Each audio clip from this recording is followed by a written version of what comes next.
Hello, hope we are well. Welcome to the YouTube video. There'll be no outro to this, so I'm kind of mixing the intro and outro, but this video is purely about training, tips and tricks, what your training should look like, what your set should look like, all of that jazz. Hope you enjoyed it, and make sure you motherfucking like and subscribe. Welcome to my push day at my old gym, because long story short, went to a new gym, didn't like it, the vibe was off, went to a new gym, so this is kind of my new/old gym push session, because it's technically the old one, but I've switched a few things. Anyway, starting off with chest fly.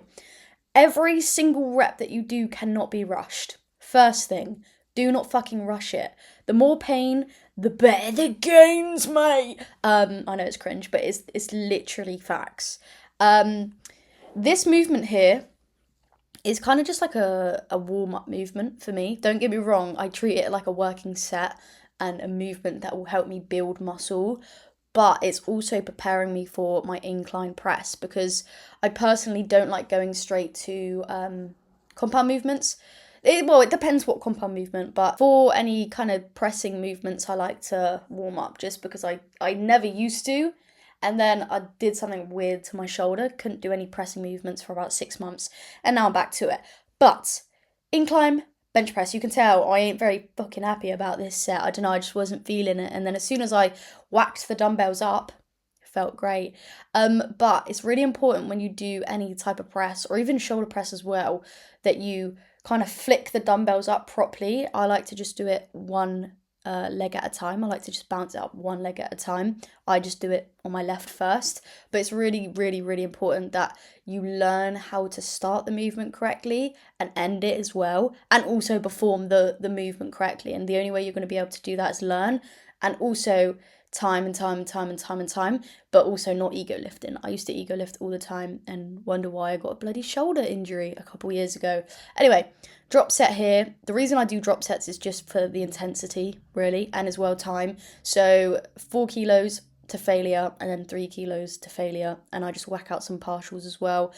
If you are doing any sort of like drop set, you can for fun just do 3 sets, but I just typically like to do 2, because I just think the third is kind of useless, because I'm exhausted, especially if you're targeting a small muscle like your side delt. But when it comes to form with these, make sure your wrists are under your elbow.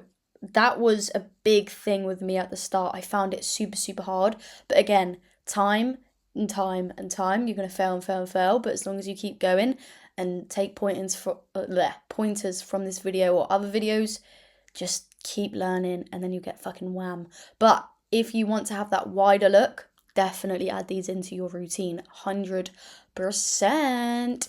Anyway, tricep push down. I love this attachment the most. I get the least amount of elbow pain, and it doesn't really matter if it's a straight bar or rope or this bar here, like the easy bar kind of. You'll be good. But again, nice and slow, feeling the movement. And the only way you're going to build your tricep, for example, in this clip, you have to focus on form and the intensity and the tempo, and just don't ego lift, and just work on form until you actually feel the muscle, and then you can start upping the weight.